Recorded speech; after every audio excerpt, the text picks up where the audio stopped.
बिस्मिल्लाहिर्रहमानिर्रहीम। अस्सलाम वालेकुम। क्या हाल चाल है मेरे दोस्तों का। आज हम फिर एक नई वीडियो के साथ हाजिर हुए हैं। आज का जो हमारा टॉपिक है वो है सिलाने रहम यानी कि लकोरिया। तो इस टॉपिक पे आज हम बात करेंगे कि ये होता क्या है, तो इसकी अलामात क्या हैं और इसकी वजूहात क्या हैं, किस वजह से ये लकोरिया होता है और इसका बेहतरीन सा इलाज आप दोस्तों के सामने रखेंगे। तो सबसे पहले कि लकोरिया होता क्या है।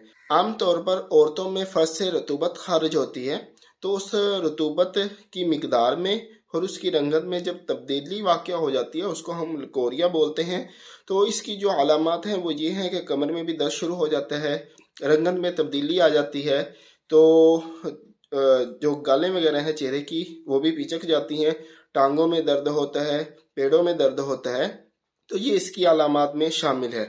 तो उसके साथ साथ किन वजह के साथ ये लकोरिया होता है, तो होने की सबसे जो मेन वजह है वो है कब्ज़, रहम का इन्फेक्शन, कैल्शियम की कमी, गैर मतवाजन हार्मोन्स और उसके साथ साथ गज़ा की किल्लत वगैरह इसकी जो है वजूहात में शामिल है।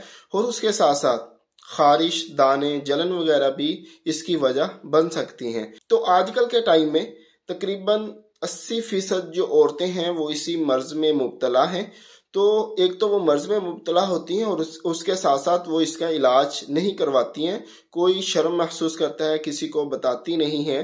तो उसके साथ साथ वो और भी कई बीमारियों अपने अंदर पैदा कर लेती हैं। क्यों? अगर इसका इलाज नहीं होगा तो कई बीमारियां जन्म ले सकती हैं।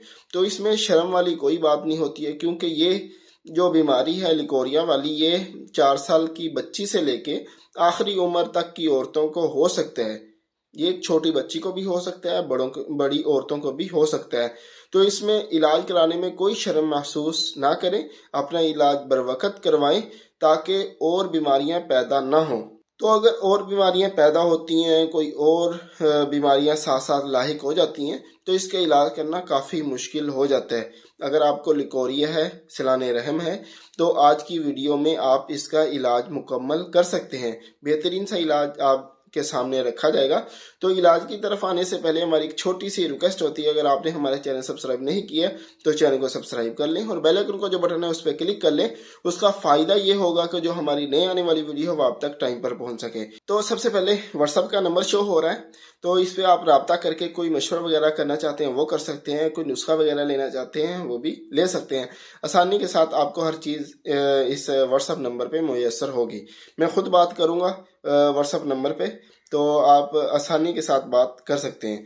तो आज के नुस्खे में जो सबसे पहली चीज़ है वो है मोचरस 10 ग्राम है, सुपारी 10 ग्राम है, तबाशीर 10 ग्राम है, गुलदावा 10 ग्राम है, सालम मिश्री 10 ग्राम है, माजू 10 ग्राम है, गोखिरु कला ये 10 ग्राम लेना है, कमरकस 10 ग्राम है, इलायची खुर्द 10 ग्राम है, मिश्री यानी कि कुजा मिश्री जो होती है ये आपने 100 ग्राम लेनी है।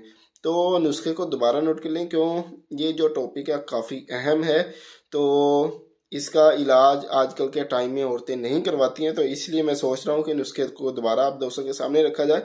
मोचरस 10 ग्राम है, सुपारी 10 ग्राम है, तबाशीर 10 ग्राम है, गुलदावा 10 ग्राम है, सालम मिश्री 10 ग्राम है, माजू 10 ग्राम है, गोखिरो कला ये भी आपने 10 ग्राम लेना है, कमरकस 10 ग्राम है, इलायची खुर्द 10 ग्राम है, कूजा मिश्री 100 ग्राम है। तो इसका जो तैयार करने का तरीकाकार है ये आप आसानी के साथ घर में तैयार कर सकते हैं। कि जो सुपारी है ये थोड़ी सी सख्त होती है, इसको आप पहले थोड़ा सा किसी कुंडी वगैरह में या माम दस्ते में हल्का सा कूट लें, बारीक कर लें, फिर इसको आप मसाले वाली चीज़ों से ग्राइंड कर सकते हैं।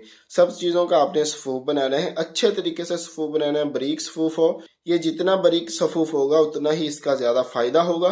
तो सफूफ को किसी शीशी में महफूज कर लेना है। तो इसकी जो खुराक है ये 5 ग्राम सुबह नीम गर्म दूध के साथ इस्तेमाल करनी है और 5 ग्राम शाम को नीम गर्म दूध के साथ इस्तेमाल करनी है। इंशाल्लाह चंद दिनों में आपका ये जो मसला वगैरह है तो ये भी सेट हो जाएगा। और उसके साथ साथ आपने मैंने जो इसकी वजूहात बताई हैं, कब्ज़ का भी ख्याल करना है, गैर मतवाजन ग़िज़ाएँ और जो ग़िज़ा की किल्लत वगैरह है इसको भी पूरा करें, क्यों जो ग़िज़ा की किल्लत वगैरह होती है ना उसके साथ भी ये मसला पैदा हो सकता है। तो इनका ख्याल करें। तो पानी का कुछ ज़्यादा इस्तेमाल करें। परहेज़ में चावल, दही, लस्सी और पराठा, तली हुई चीज़ें वगैरह सब आपकी इसमें बंद होंगी। तो यही थी हमारी आज की छोटी सी वीडियो। अच्छी लगी हो तो लाइक शेयर जरूर करिएगा और कमेंट करके बताइएगा कि आज की वीडियो हमारी कैसी लगी। और अपने भाई को अपनी खुसूसी दुआ में याद रखिएगा। अगली वीडियो तक के लिए इजाज़त दीजिए और अपना बहुत सारा ख्याल रखिएगा। अल्लाह हाफिज़।